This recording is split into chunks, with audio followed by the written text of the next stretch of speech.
Good morning, नमस्कार, आदाब, सत श्री अकाल दोस्तों। एक बार फिर आपका अपना प्रिय डॉक्टर आदि कश्यप मुंबईचा माणूस। दोस्तों, एपिसोड नंबर है 1582 और आज का एक विशेष कार्यक्रम जिसका शीर्षक है भक्ति भाव। दोस्तों, भक्ति में बहुत शक्ति होती है, उसी पर आधारित है आज की हमारी ये कहानी। शुरुआत करता हूं इस कहानी की कुछ इस प्रकार। एक बार एक व्यक्ति बहुत परेशान होता है और उसका एक दोस्त उसे सलाह देता है कि अगर तुम्हें अपनी परेशानी को दूर करना है तो तुम भगवान कृष्ण की मूर्ति अपने घर पर रख लो और रोज नियमित रूप से पूजा करो, तुम्हारी सारी प्रॉब्लम्स दूर हो जाएंगी। अब मरता क्या ना करता, वो व्यक्ति अपने दोस्त के कहने के अनुसार भगवान श्री कृष्ण की एक मूर्ति खरीदता है और उसे अपने घर पर रखता है और उसके सामने रोज पूजा करता है। कई वर्ष बीत जाते हैं लेकिन उसे उसका कोई असर नहीं होता। अचानक उसे एक बहुत पुराना दूसरा दोस्त मिलता है।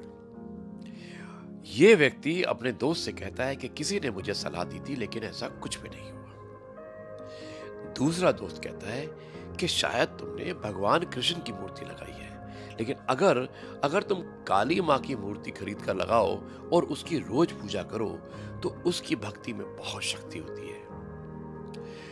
अब वो बेचारा परेशान तो पहले ही था।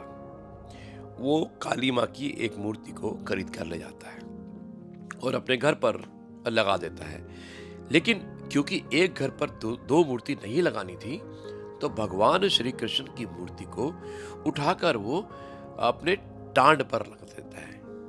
यानी कि एक जो पैसेज होता है आपके घर में, उस टांड के ऊपर भगवान श्री कृष्ण की मूर्ति रख देता है।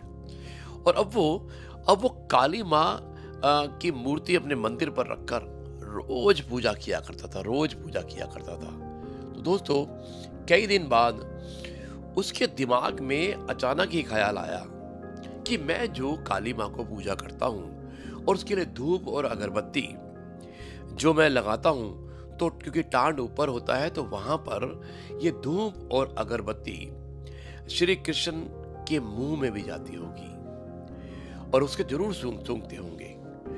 तो वो चढ़कर श्री कृष्ण का मुंह पकड़ने की कोशिश करता है, यानी कि जो मूर्ति ऊपर होती है। और जैसे ही वो श्री कृष्ण भगवान का मुंह पकड़कर उनका मुंह बंद करने की कोशिश करता है, श्री कृष्ण भगवान उसका हाथ पकड़ लेते हैं।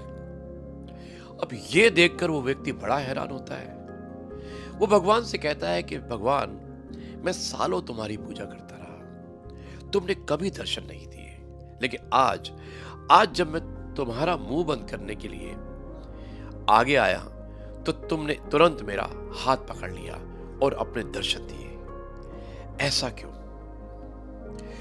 भगवान श्री कृष्ण उसको समझाते हुए कहते हैं कि आज तक तू मुझे एक मूर्ति समझकर मेरी पूजा करता था, लेकिन आज तुम्हें एहसास हुआ कि भगवान श्री कृष्ण सांस ले रहे हैं और इसी एहसास की बदौलत मैं बस तुझसे मिलने आ गया। दोस्तों, ये होती है भक्ति में शक्ति। अगर सच्चे मन से आप भगवान को याद करते हैं तो भगवान आपको किसी ना किसी रूप में कभी ना कभी अवश्य मिलेगा। कहते हैं ना कि भगवान के घर पर देर है लेकिन अंधेर नहीं। आप भी सच्चे मन से भगवान की पूजा कीजिएगा, भगवान आपको दर्शन अवश्य देंगे।